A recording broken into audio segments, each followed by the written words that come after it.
여러분 안녕하세요. 노인요양 365TV입니다. 오늘은 보험에 대해서 얘기를 해볼까 합니다. 보험. 알듯 하면서도 어렵죠. 특히 이제 노인장기 요양견을 운영을 하시다 보면은 사고가 많단 말이에요.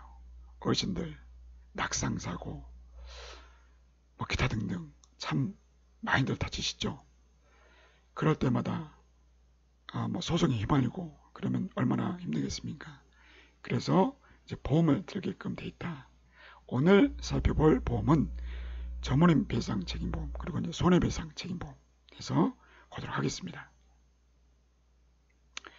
우선 이제 지난 시간에 노인장기 요양보험제 홈페이지에다가 시설에 관한 사항들을 정보를 게시해야 된다라고 말씀드렸죠.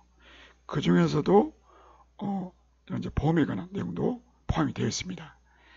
그래서 반드시 책임보험을 가입하시고 홈페이지에다가 게시를 하셔야 됩니다. 그리고 이제 규정을 볼까요? 규정. 장기 요양급여 제공 기준 및 급여 비용, 산정 방법 등에 관한 고시 엄청나게 길죠. 이제 사업을 하시면은 이 고시 엄청 많이 보실 겁니다. 노인복지법 또 뭐 노인장기 요양보험법보다 이 고시를 더 많이 보실 거예요. 실제적으로 사업을 하는데 필요한 그런 규정들이 다 나와 있습니다. 보시면은 나왔죠. 손해를 보장하는 보험 이하 전문인 배상 책임보험 무조건 가입을 해야 된다고 합니다. 시설급여, 최감보험, 단기보험 할 것 없이 무조건 다. 수급자 전원에 대해서 전문인 배상 책임보험 그리고 또 이제 방문 요양, 방문 목요, 방문 간호 이쪽도 역시나 마찬가지. 종사자를 기준으로 전문인 배상 책임보험에 가입을 해야 됩니다. 여기서 보시면 이제 가입 기준이 약간 달라요. 보시면 이제 시설 쪽과 조회관보, 단기보 그러니까 그 시설 규모를 갖추고 있는 그런 것들은 수급자, 그러니까 이용자죠, 이용자. 이용자를 기준으로 해서 한다는 것과 방문 쪽, 방문 서비스 쪽은 종사자를 기준으로 한다는 거. 이게 좀 차이가 있습니다. 이 부분은 다음 시간에 자세히 설명드릴 겁니다. 하여튼 전문인 배상 책임보험 무조건 가입을 하셔야 됩니다. 또 하나 볼까요? 전문인 배상 책임보험에 만약에 가입을 안 하게 되면 어떻게 되느냐? 여기 나왔죠. 가정방문 급여의 경우, 그러니까 이제 방문 요양, 방문 목요 뭐 이런 것들이죠. 보험에 가입이 안 된 상태에서 서비스를 제공했다. 그러면 서비스 비용의 90%만 산정을 해준다. 라는 소리입니다. 그러니까 기껏 일을 했는데 10%는 안 준다는 소리입니다. 이건 이제 전문용어로 감산이라고 표현하죠. 시설도 마찬가지입니다. 노인 요양시설, 또 공생도 마찬가지, 또 죄관보호도 마찬가지, 단기보호도 똑같이 90%만 돈을 주겠다. 그 소리입니다. 그러니까 뭐 어떻게 보면은 가입을 안 했을 때 아예 돈을 안 준다. 뭐 그런 것보다는 낫긴 해요. 그렇지만 여러분들 10% 엄청난 거거든요. 무시할 수가 없습니다. 그냥 가입하시면 되죠. 또 뭐 가입을 안 하셨다가 사고라도 나시면 어떻게 합니까? 그 엄청난 금액을 감당하실 수가 있겠습니까? 그냥 가입하시는 것이 상책이다. 또 하나 있습니다. 사회복지사업법에도 이런 내용이 있습니다. 제34조의 3 보험가입 의무 보시면 시설의 운영자는 다음 각 호의 손해배상 책임을 이행하기 위하여 손해보험회사 대개 보면 무슨 뭐 삼성화재, 뭐 현대해상 뭐 이런 데가 되겠죠. 책임보험에 가입하거나 사회복지사 등의 처우 및 지위 향상을 위한 법률 제4조에 따른 한국 사회복지공제회 책임공제에 가입해야 된다. 그러니까 책임보험에 가입해야 된다. 그 소리입니다. 그러니까 우리나라에 있는 사회복지시설은 무조건 다 책임보험에 가입을 해야 된다. 그리고 세부적인 내용이 여기 나왔죠. 화재로 인한 손해배상 책임. 뭐겠습니까? 화재보험이죠. 화재보험. 또 화재가 나면 인명피해가 있죠. 또 재산피해가 있지 않습니까? 그래서 화재 외에 안전사고로 인한 생명, 신체에 피해를 입은 보호대상자에 대한 손해배상 책임을 가입을 해야 된다. 그래서 이런 규정을 종합 정리해보면 바로 이 소리입니다. 노인장기 요양견들은 무조건 전문인 배상 책임보험에 다 가입을 해야 돼요. 반문 요양, 반문 목요, 반문 간호, 또 죄관보, 단기보호, 노인 요양시설, 노인 요양 공동생활가정 할 거 없이 전문인 배상 책임보험 무조건 다 가입을 하셔야 돼요. 아셨죠? 그런데 여기서 이제 시설을 가지고 있는 경우 노인 요양시설, 노인 요양 공동생활가정, 죄관보호센터, 단기보호센터, 그러니까 사무실만 있는 것이 아니고 구체적인 시설을 가지고 있는 그런 곳에서는 두 가지를 더 가입을 하셔야 돼요. 첫째, 화재보험, 그리고 손해배상 책임보험. 이렇게 가입을 하셔야 됩니다. 여기까지 이해가 되셨죠? 그러면 책임보험이라는 것이 뭐냐? 또 책임보험은 어떤 게 있느냐 보겠습니다. 그러니까 이제 손해배상 책임보험, 끝머리는 다 책임보험으로 끝나잖아요. 그래서 책임보험이 뭔지를 잠깐 보겠습니다. 여기 나왔죠. 다른 사람의 신체나 재물에 손해를 끼침으로써 법률상의 책임을 졌을 때 그 입은 손해를 배상하는 그런 보험이다. 그러니까 이제 다쳤거나 아니면 어떤 물건이 또는 재산이 손해봤으면 물어줘야 되잖아요. 그렇죠? 그 대신해서 보상해준다. 자, 근데 여기서 보시면 엄청나게 많습니다. 대략 30가지 이 정도 된다고 그래요.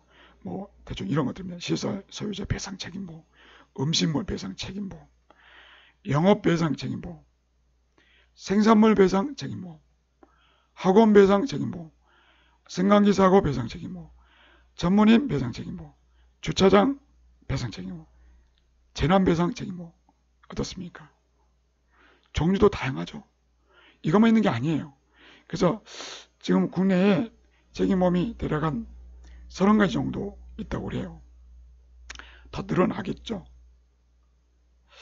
그래서 이제 책임보험을 여러 가지 방식으로 분리를 합니다만, 대략 기업의 배상 책임과 관련된 내용이 있고, 또 개인 배상, 또 전문 직업인 배상. 우리가 관심 갖는 게 이겁니다. 전문 직업인 배상 책임. 그리고 근로자, 자동차도 해당되겠죠. 선박, 항공기, 원자력, 이처럼 책임보험의 종류가 아주 많다. 그러면 이 모든 걸 다 들어야 되느냐? 그건 또 아닙니다. 그러니까 여기서 헷갈리는 거예요. 이렇게 많은 책임보험 중에 대체 어떤 걸 들어야 되냐? 여기서 혼란스럽습니다. 그 점을 제가 알려드릴 건데, 우선 책임보험은요, 분류 방식에 따라 의무 책임보험이 있고, 의무적으로 그냥 하고 싶으면 하고 말고 싶으면 말고, 이런 것이 있다. 의무배상 책임보험, 이것은 무조건 가입하셔야 됩니다. 안 하면 과태료 물게 되어 있습니다. 그리고 이것은 그냥 본인의 선택에 따라서. 근데 보시면요, 그 선택에 따라서 하는 것도 있지만 어떤 것들은 또 의무도 있고 약간 섞여 있어요. 그리고 피보험자에 따라서 개인 책임보험, 개인의 활동, 예를 들어서 본인이 어떤 뭐가 됐든지 간에 그로 인해서 누군가에게 손을 끼쳤다. 그럼 물어줘야 되지 않습니까? 그럴 때 드는 보험. 그리고 사업 또는 영업 배상 책임보험. 이건 뭡니까? 시설 및 업무 수행에 기인하여 타인의 신체나 재물에 손해를 입힘으로써 발생하는 손해배상. 그리고 직업인 책임보험. 자, 이렇게 3가지 중에서 우리가 관심을 가져야 되는 이 2가지입니다. 그러니까 영업배상 책임보험, 그리고 전문 직업인 책임보험, 이 2가지를 여러분들 관심을 가지셔야 돼요. 가입을 해야 된다는 소리겠죠. 그리고 피보험자의 어떤 배상 책임의 객체에 따라서 대물이냐 대인이냐, 이런 건 익숙하시죠? 여러분들 자동차 보험 가입하실 때 늘 대물 또 대인 많이 들어보셨을 겁니다. 그런 맥락으로 이해하시면 되겠습니다. 자, 이 중에서요, 이제 우리가 관심을 가져야 되는 범위 시설 소유자 배상 책임보험이다 라는 소리입니다. 그러니까 이건 일종의 이건 이제 그 영업배상 책임보험의 일종이다 라고 볼 수가 있습니다. 영업배상 책임보험의 일종인데 이걸 가입을 하셔야 돼요. 이제 방문 서비스 쪽은 해당이 없고요. 노인요양시설, 노인요양 공동생활가정, 조혜관보호센터, 단기보호센터 이쪽은요. 이걸 가입을 하셔야 돼요. 왜냐하면 이 안에 보십시오. 대인배상, 대물배상이 들어가 있기 때문입니다. 그러니까 나의 과실로 또는 우리 직원들의 실수로 인해서 제3자, 그러니까 이제 우리로 치면 어르신이겠죠. 입소자 또는 이제 뭐 서비스 이용자 이런 사람이 되겠죠.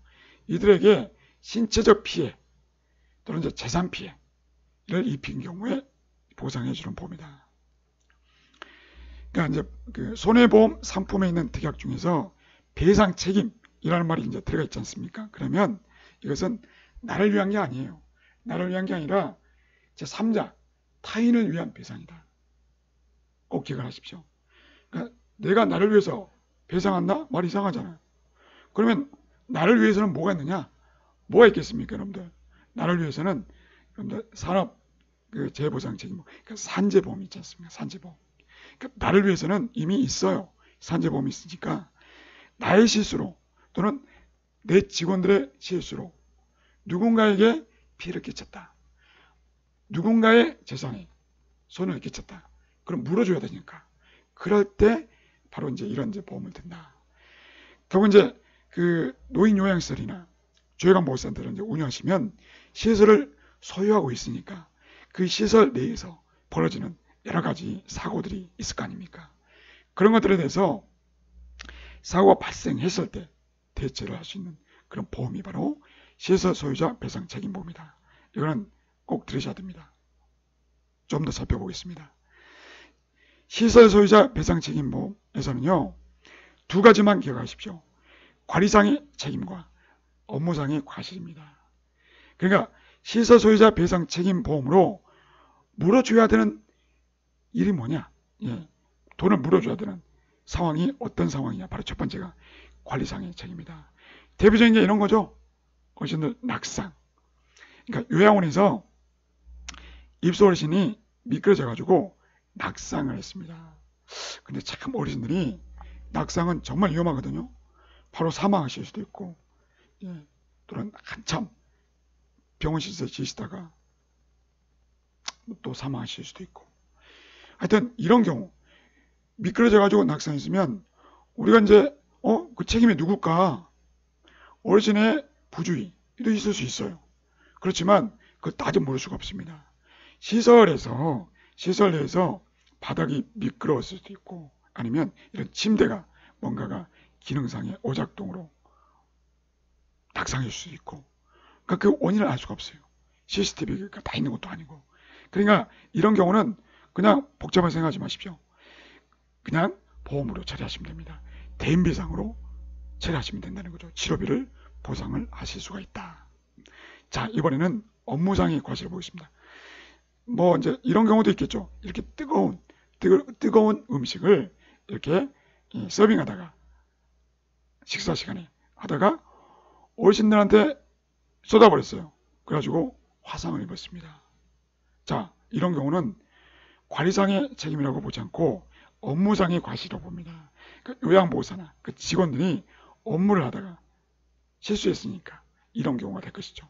또 뭐 간호조무사가 또는 간호사가 약을 이제 뭡니까 그 줘야 되는 양보다 더 많이 줘버린 거죠. 그럼 이건 진짜 의료과실이죠. 뭐 이런 경우도 있을 것이고 물리치료사가 이렇게 마사지를 하다가 또 잘못될 수도 있고 기타 등등. 하여튼간에 업무를 보다가 그 실수로 과실을 하는 경우가 있다라는 것이죠. 자, 그런 경우에도 대인배상으로 치료비를 보상할 수가 있습니다. 자, 여기까지 이해하셨습니까? 그럼 조금 더 들어가 보겠습니다. 자, 이제 여기서 보시면요. 앞서서 관리상의 책임이 있고 업무상의 과실이 있다고 했죠. 자, 이제 업무상의 과실을 우리가 좀 더 깊게 들어가야 돼요. 자, 업무상의 과실은요, 또 두 가지로 구분해 볼 수가 있어요. 뭐냐? 일반적인 업무가 있고요. 전문적인 업무가 있어요. 일반적인 업무와 전문적인 업무가 있다. 자, 일반적인 업무는 시설 소유자 배상 책임보험으로 보상을 할 수가 있어요. 그러나 전문적인 업무는 시설 소유자 배상 책임보험으로 보상을 할 수가 없어요. 왜냐? 전문적인 업무이기 때문에. 그러니까 그 종사자들이 전문 직업인인 경우에는, 그런 경우에는 또 별도로 보험을 들어야 된다. 시설 소유자 배상 책임보험 갖고는 안 된다라는 소리입니다. 정리해보면 시설 소유자 배상 책임보험의 업무상 과실은 일반적인 업무에만 보상할 수가 있어요. 전문 직업의 업무상 과실은 보상이 되지 않는다. 그러니까 우리 그 요양시설에 사회복지사, 간호사, 물리치료사, 요양보호사, 이들은 뭐라고 그럽니까? 이들은 전문 직업인이에요. 자격증을 가지고 있지 않습니까? 이런 사람들의 업무상의 과실은 시설 소유자 배상 책임보험으로 보상을 할 수가 없으니 별도의 보험을 들어야 돼. 그게 바로 전문인 배상 책임보험이다 라는 소리입니다. 이해가 되셨습니까? 그렇다면 자격증을 가지고 있지 않는 조리원이라든가 또는 이제 보조원이라든가 또는 청소하시는 분들, 그분들의 업무상의 과실은 어떻게 하느냐? 그분들은 전문적인 업무라고 볼 수가 없으므로 일반적인 업무상의 과실이니까 시설 소유자 배상 책임보험으로 보상이 가능해요. 근데 이제 이처럼 전문 직업인이다 라고 할 수 있는 그런 사람들은 별도로 전문인 배상 책임보험을 가입하셔야 된다 라는 소리입니다. 자, 그럼 이제 전문인 배상 책임보험을 보겠습니다. 원래는요, 이것은 이제 주로 이제 의사, 약사, 회계사, 세무사, 감리사, 변호사, 법무사, 변리사, 소위 전문직. 그러니까 이 사람들에게 가입했던 그런 보험이에요.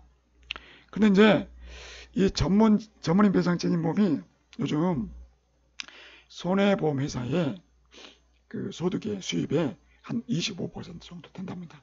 엄청나게 늘어났어요. 그러니까 다른 손해보험 상품보다는 좀 늦게 만들어진 상품이거든요. 근데 이거는 제 추정이긴 한데 갑자기 늘어났어요. 그 이유는 뭐냐면 바로 노인장기 요양보험 이 때문이 아니겠는가. 원래는 이제 이런 그 뭐 요양보호사, 뭐 사회복지사 이 사람들은 이런 것들이 없었단 말이에요. 근데 이제 요양보험이 생기면서 갑자기 이제 수요가 폭증한 거죠. 엄청나게 늘어났죠. 또 뭐 요양병원도 있겠지만 그러면서 하여튼 이제 그 손해보험 회사의 그 하여튼 상당히 알짜 사업이다라고 한답니다. 요즘은. 하여튼 이제 피보험자가 전문인 자격으로 업무 수행상 과실로 인해서 제3자 또는 이제 고객에게 손해를 끼친 결과에 대해서 부담하는 법률상의 손해배상 책임 보험이다. 쉽게 말해서 전문적인 업무에 따른 사고나 업무상의 부주의, 태만, 실수로 타인에게 손해를 줬을 때 보상해준다. 이제 특징이 하나 더 있는데요. 일반적인 배상 책임 보험에 비해서 뭐 변호사 비용, 소송 비용까지 다 포함을 시켰답니다. 꽤 괜찮은 보험이죠. 하여튼 이 전문인 배상 책임 보험은 그 노인장기 요양기한은 뭐 그 유형에 관계없이 무조건 다 들어야 됩니다. 앞서 제가 이제 규정 말씀드렸지 않습니까? 들어야 되고, 그런 이제 뭐 요양시설, 노인요양 공동생활가정, 죄가보호센터, 단기보호센터 이런 것들은 화재보험과 그리고 이제 시설 소유자 배상 책임보험을 같이 들어야 된다. 꼭 기억하시고, 그렇다면 이거는 그럼 어떻게 가입을 할 것이며 또 그 비용은 어느 정도 드는지 생각보다 많이 듭니다. 그래서 다들 좀 울상해요. 최근에 2020년 그 코로나 사태 그 여파인지 어떤지는 정확하게 알 수 없으나 거의 뭐 50%가 뭐 올랐다는 둥 막 이렇게 볼멘 소리가 나옵니다. 그래서 이제 다음 시간에는 좀 더 이제 구체적으로 전문인 배상 책임 보험에 대해서 자세히 살펴보도록 하겠습니다. 네, 여러분들에게 도움이 되셨으면 좋겠습니다. 감사합니다.